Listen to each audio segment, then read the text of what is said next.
শুভ সকাল বন্ধুরা, আমার ব্লগটা এখান থেকে চালু করছি।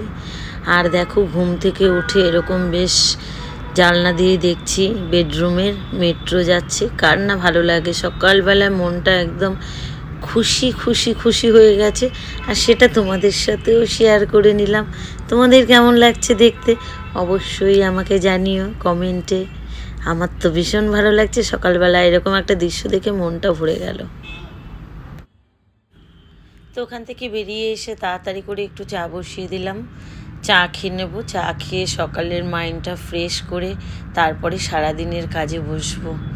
সকালে ফ্রেশ মাইন্ড চা খাওয়া। বসিয়ে দিয়েছি, ভাত প্রায় হয়েই এসছে। চিংড়ি মাছটা আগে ছাড়ানো ছিল, ফ্রিজ থেকে বার করে রেখেছি। এদিকে মূলো দিয়ে আলু দিয়ে আজকে করব আমি ভোলা মাছের ঝাল। আর এখানে শালগম ওলকপি, মানে অনেকে শালগম বলে অনেকে ওলকপি বলে, তো সেটা দিয়ে বানিয়ে নেব। চিংড়ি মাছ দিয়ে একটা তরকারি। আর এদিকে এই যে দেখতে পাচ্ছ পোয়া ভোলা, আমি ভীষণ ভালো খাই। আজকে পোয়া ভোলার ঝাল করব।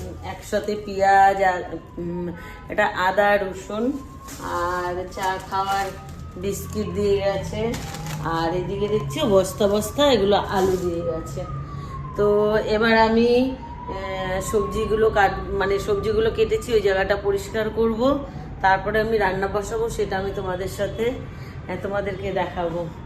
আর এদিকে দেখো, আমি ঠাকুরের গান শুনছি, কৃষ্ণ ঠাকুরের গান শুনছি। ভাত হয়ে গেছে, ভাত নামিয়ে দিচ্ছি।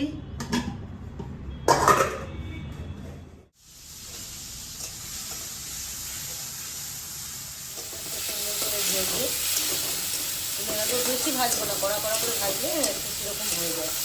তো কড়া কড়া করে ভাজবো না, হালকা ভেজে আমি চিংড়ি মাছটা তুলে দেবো। আমি এটাকে একটু ভেজে নিচ্ছি। তো এটা বানানোর জন্য আমি আজকে পুরোটাই গুঁড়ো মশলা ব্যবহার করবো। দিয়ে দেবো একটুখানি 1 চামচের থেকে একটু কম ধনের গুঁড়ো। তারপরে দিয়ে দেবো 1 চামচ থেকে এটা 1 চামচ দিয়ে দেবো, এটা দিয়ে বেশ ভালো হবে। তারপরে এর মধ্যে দিয়ে দেবো। আর এদিকে আজকে আমি বাটবো না কিছু, থেতো করে নেবো আদা আর কাঁচা লঙ্কা। এটার মধ্যে ভালো করে থেতো করে মোটামুটি ভালো বাটার মতো হয়ে যায়, করে আমি এর মধ্যে দেবো। দিয়ে এর মধ্যে এবার একটু জল দিয়ে দেবো। জল দিয়ে মশলাটাকে গুলে রাখবো।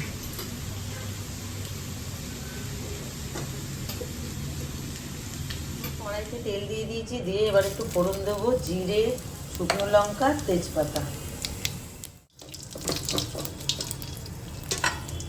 মশলাটা বানিয়ে রেখেছি, মশলাটা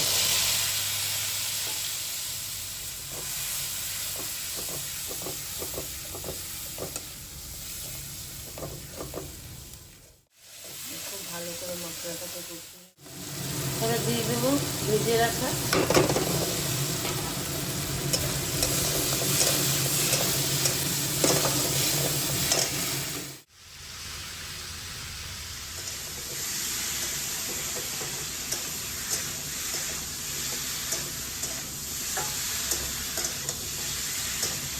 হয়ে গেছে। আর বেশিক্ষণ কষাবো না, এবার আমি জল দিয়ে দেবো।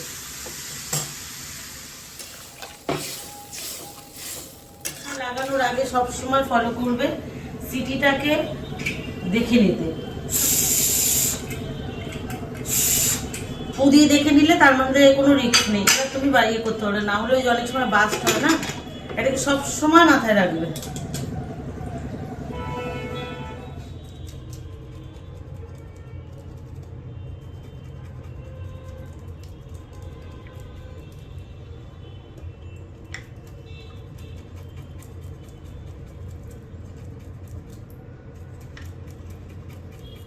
আমিও কিন্তু এবার প্রথমবারই এভাবে ছুরি দিয়ে মাছ কাটছি। হয়ে গেছে আমার সব মাছ, ফেলে দিলেই হয়ে যায়। ভালোই কেটেছি কিন্তু। তো আমার এটা হয়ে গেছে, দিলাম। এবার একটু ধনে পাতা দেবো। ধনে পাতা দিয়ে অলমোস্ট আমার হয়ে গেছে। এবার একটু ধনে পাতা দিই। শীতকালে এর একটা আলাদাই একটা গন্ধ, সুগন্ধ। তো এটা আমি ধনে পাতা দিয়ে ঝোলটা নামিয়ে দেবো। এবার হয়ে গেছে, ঝোল একটু ঝোল ঝোল রাখবো। এবার আমি এর মধ্যে ধনেপাতা দেবো, ধনেপাতা দিয়ে একটু জাস্ট ঢেকে দেবো।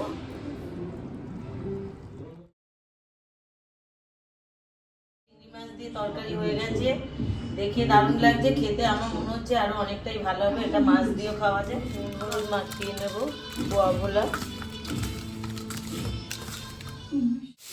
ভাজি। তারপরে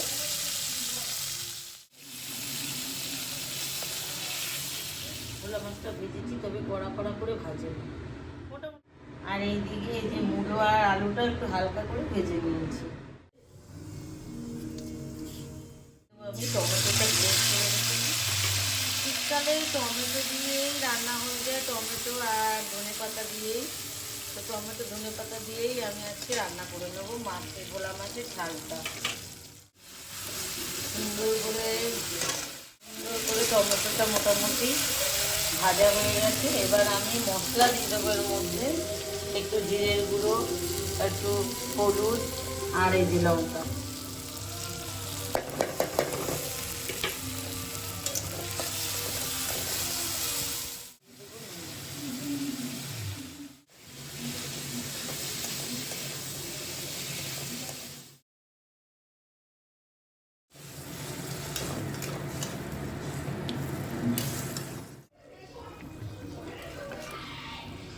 কার কার দেখে খেতে ইচ্ছা করছে চলে আসলো।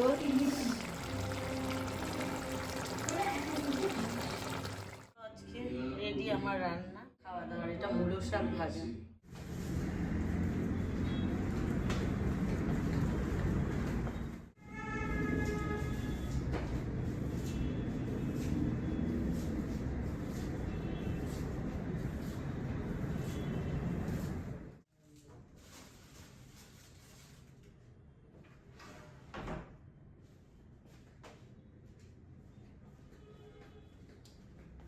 রান্না সবই হয়ে গেছে। এখন এরা কেউ না আসলে আমি নিজেই